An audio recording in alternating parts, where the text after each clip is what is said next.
We'll assemble this high current USB power supply for your Orange Pi, Raspberry Pi, other single board computer, or other power hungry project. It's built out of parts readily available from Amazon, and it's easy, but there are a couple of gotchas I'll point out along the way. Before we start, why do you even need a new power supply? Lots of single board computers and hobbyist prototype boards have a USB power input expecting 5 volts. Some, like this Orange Pi, even have a USB-C jack. But despite using USB connectors and having a standard of 5 volts, all of these boards draw much more current than a regular USB jack is required to provide, especially once you start adding peripherals. Without enough current, they'll randomly reboot, fail to start in the first place, or even corrupt storage. These two boards in particular each will draw up to 4 amps, which is 8 times the limit for standard USB 2.0. Running these boards from any kind of standard USB battery or battery charger is very difficult.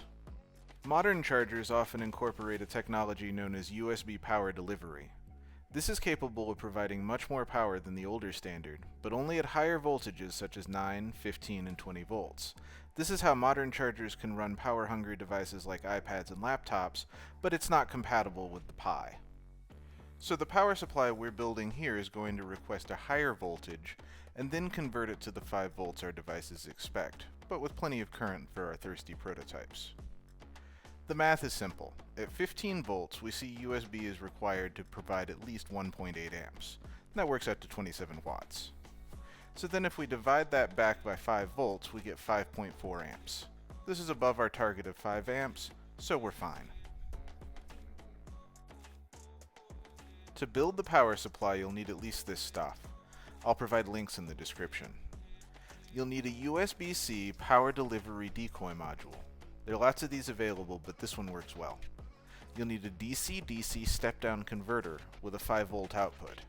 This is going to determine the final output current possible from the power supply, so choose carefully.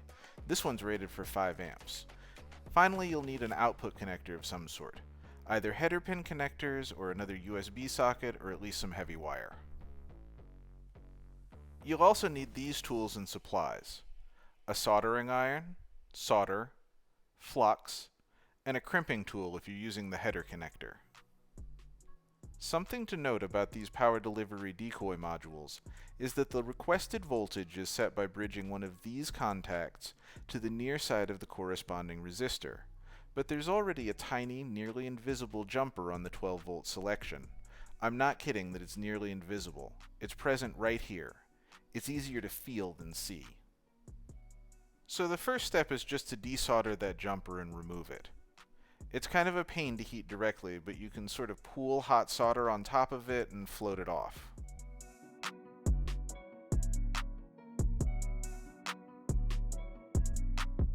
There we go.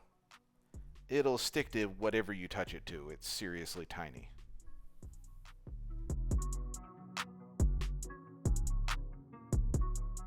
I'm just running the tweezers along here to check that I got the jumper.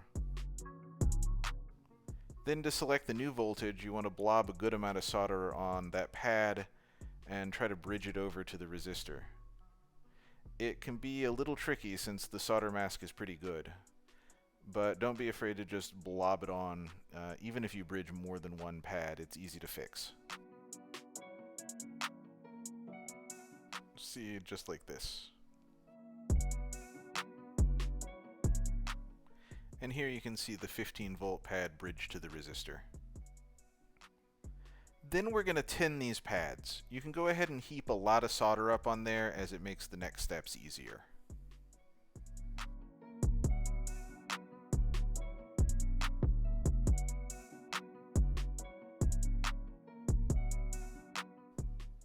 Then you're going to do the same thing again with the input pads on the DC-DC converter.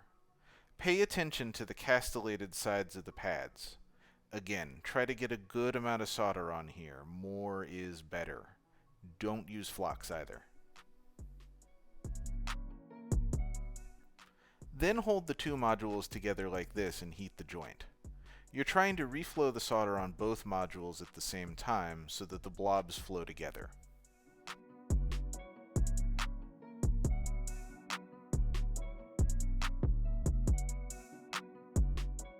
Once you get them to stick a little bit, you can go ahead and add more solder for a solid connection.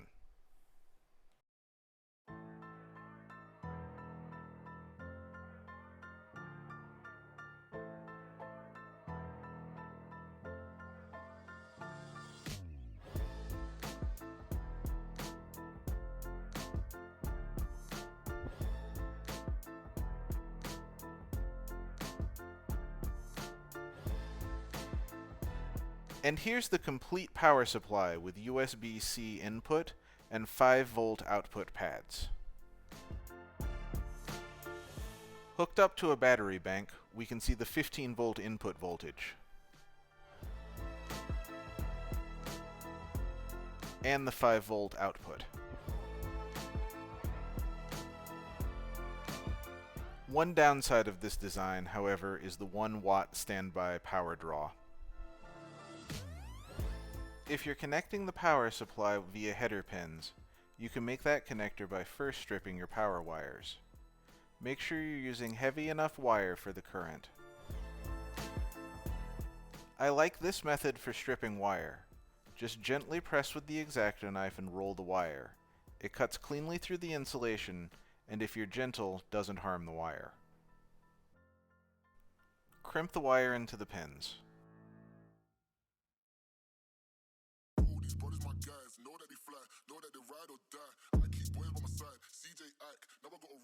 Insert the pins into the housing.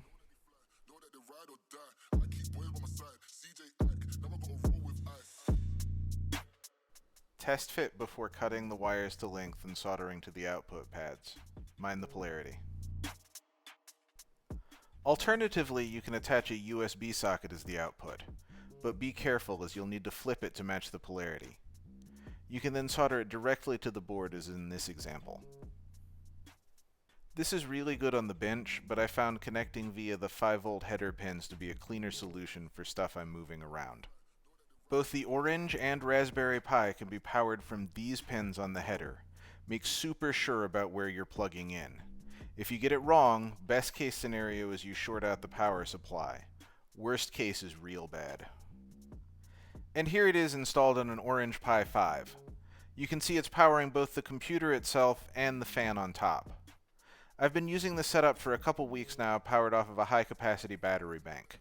It works really well, even when running very high-power peripherals like millimeter wave radar.